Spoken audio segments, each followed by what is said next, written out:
Welcome everybody to the Naval News segment. I have got some incredibly important breaking news. Full credit to abc.net.au for breaking this story, and to the authors Andrew Green, Andrew Probin, and Stefan Desdik. Together write, Australia will get nuclear-powered submarines. It's happening.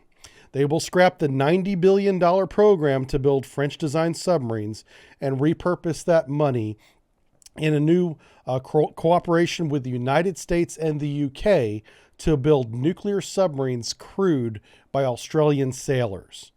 This is fantastic news for anyone who lives in Australia. You're going to get a better submarine and not spend as much money as you were spending for a conventionally powered submarine that you might get in another 15 years. You'll probably get these faster than you would have got the naval than the French ones. This is the best outcome possible at this point for the attack submarine program.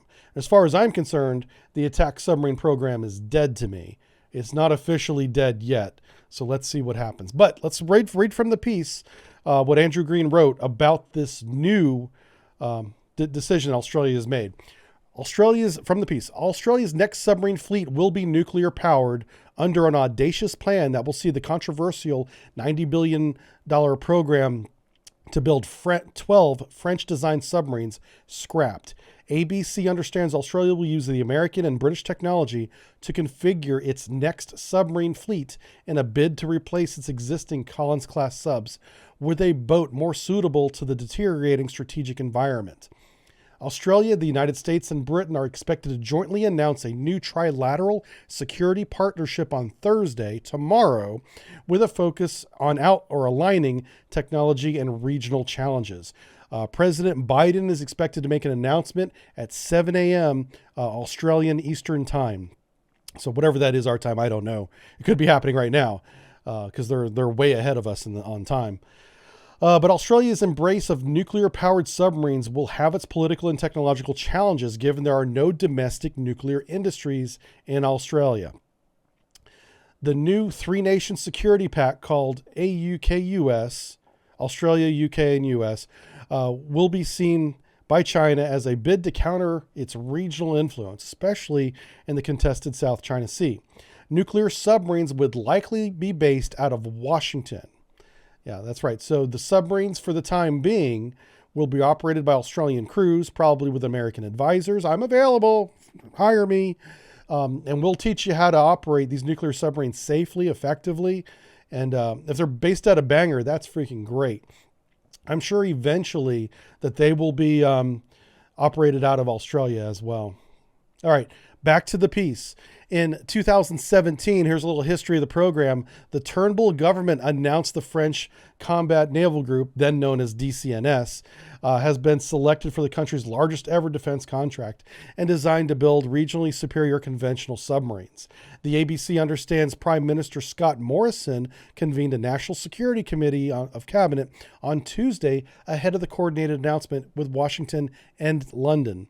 Cabinet ministers were given special COVID exemptions to travel to Canberra for top secret discussions. Is it Canberra? Am I saying that right? Canberra? Okay. In a highly unusual step, the Prime Minister also invited Labour leader Anthony Albanese and 3 other senior shadow ministries to be briefed on the plan.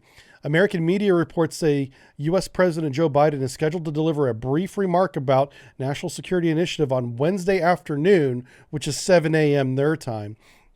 Here, 7 or this afternoon local Washington time. A well-placed military source has told ABC the Defense Department's general manager of submarines, Greg Samet, hey, we know him. We talked about him in the brief, has called an urgent clear lower decks meeting for tomorrow's morning's discussion of this dramatic new development. This is a huge development. I can't overstate that at all. This is big news, guys. Another senior official said top secret briefings have been arranged at the Defense Department on Thursday. Inside military circles, there are also speculation that the transition to a new nuclear submarine program could initially be overseen by retired U.S. Vice Admiral William Hilarides, who chairs the federal government's Naval Shipbuilding Expert Advisory Panel. I believe he's the one that I had commented was the only person in Australia that knew that the attack program was a bad deal. So I hope it's that same gentleman, because he was the one waving the flag saying, hey, we need to change this deal. So if it's the same person I'm thinking of, he's a great selection for that position. Government sources said Mr. Morrison tried unsuccessfully to line up a phone call with French President Emmanuel Macron on Wednesday, but has now been instead scheduled for Thursday. Macron wouldn't take his phone call. Man, that's messed up. The ABC has been told that news of Australia's decision, instead of delivering to Paris by Secretary of Defense Department Greg Moriarty. Allied naval presence is expected to increase north of Australia, including in contested South China Sea, as part of a coordinated tricontinental push against Beijing's territorial aggression. Australia and the United States and Britain are expected to reorient their submarines and warship fleets to counter China increasing regional presence. That's outstanding news. Regional diplomatic missions across Canberra are expected to be briefed on the announcement Thursday afternoon, which is Wednesday afternoon our time, apparently. Wow. I'm kind of in shock a little bit, but this honestly, from my position, is the best outcome. Going forward with the attack submarine the way it was planned, with the French building 12 of them, was just drawing out unnecessarily, it seemed, the development cycle and postponing the delivery of even the first boat by over 10 years from its originally scheduled date. That's unacceptable in any military production line. It doesn't matter that it's a brand new submarine or that it's supposed to be very high tech. The fact that they had a story requesting help, more white papers on how to make the attack submarine better, shows that they clearly don't have a design like they claim to have had in 2019. They don't know what they're building, which is why they haven't delivered it yet. And so I am so glad that they're walking away from this deal. Now, there were built-in penalties for walking away from this deal. It's such a bad deal that even if after Australia realized it was a bad deal and they walked away from it, they would still have to pay billions of dollars to France. I'm sure France is breaking out that contract right now and kind of highlighting that clause because they're going to get their money. Unfortunately, because of unless they can come up with a breach of contract excuse, they're going to owe France a lot of freaking money.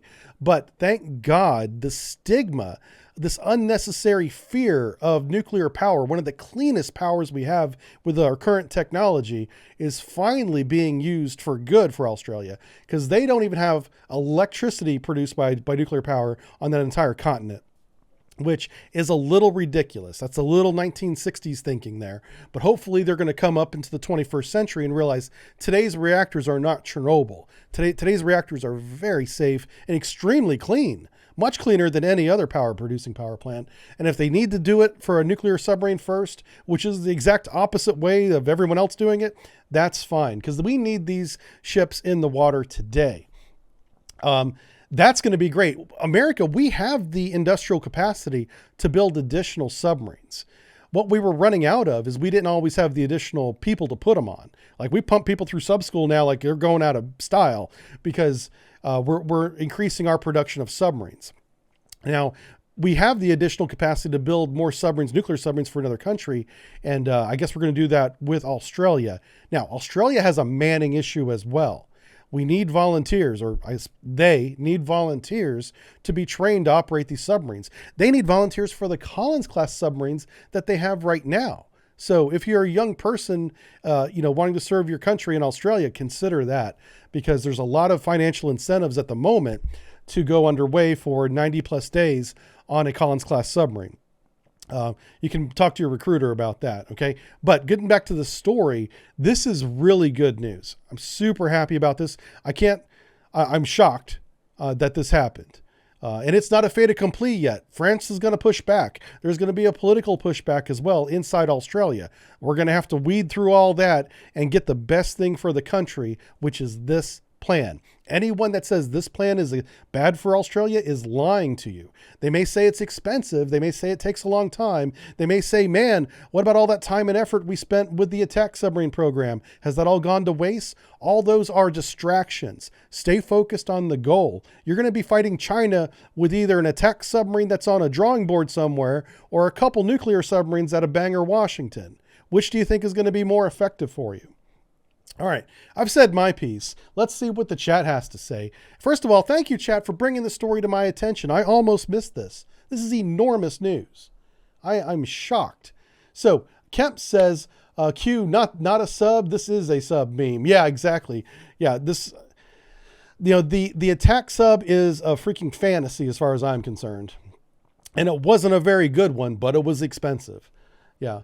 Espionage says, I expect France is going to suffer big with this loss. One, I would be surprised if any other country goes to a Naval Group to build a submarine after this. They have jacked this up so bad. They've ruined their reputation. They build great subs. They build great ships when they build them. They haven't built this attack submarine in the past 4 years that they've been told to do it, even though they claim to have had a plan for the past 2 years. They just haven't done it. Better late than never. That's a great statement, Combo. I agree with you. Better late than never. Oh, does that mean Washington? Western Australia? Okay. Okay. WA in the United States means Washington. So maybe that's a mistranslation on my part. Maybe it's out of Perth, which would make sense. Western Australia. Australia has one nuclear reactor south of Sydney. Really? That is completely contrary to everybody that's told me different. So there is a nuclear power plant in Australia? Did not know that. Deadlock says, here in a few months, you'll get some more contracts. I would love to help them come into the nuclear age. I absolutely would. I mean, I love streaming too, but this is more important because there's a war coming. Yeah, thank you. Western Australia. Sorry, I'm an American. WA means Washington to me. That's egg on my face for messing that up. Now, as a reporter, they should have put next to the first time you use an abbreviation in parentheses, you're supposed to put what it means. They didn't do that. So that's on them, but on me for misunderstanding it. Yeah.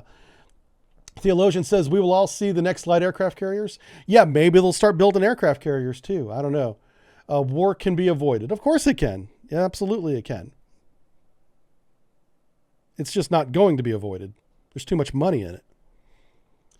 Okay, the Ravens Brigade said this is the result of the Quad. I don't know what that means. Is that a political term? The Quad. I'm not sure. Intimidator says a lot of uranium deposits in Australia, by the way. Oh, really? Well, we need those for our rounds. Yeah. Unlocated says we only have to research. Oh, is it a research reactor? Okay. Hey, it's still a reactor that I didn't know about. Okay. But it is a research reactor.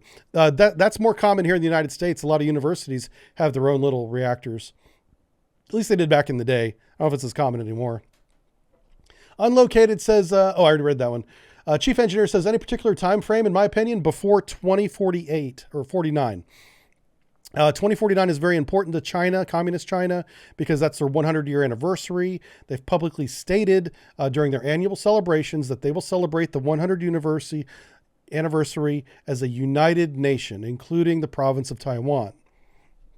That's China saying that, not me. Yeah. So when your bad guy villain says that he's a bad guy villain, believe him.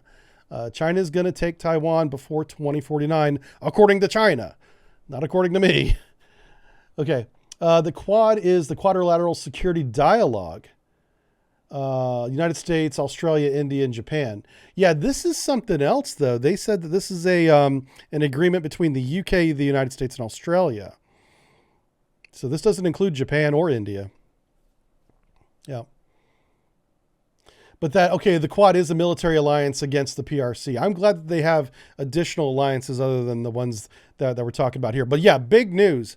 Couldn't be happier for Australia. You guys are going to get a great sub.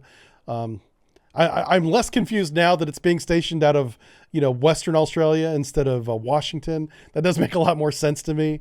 But yeah, call me. My email's on the screen. Okay. Wow. Huge news, dude. Huge news, man. I had jokes and stuff lined up and blew all that away. All right, let's go to the next story.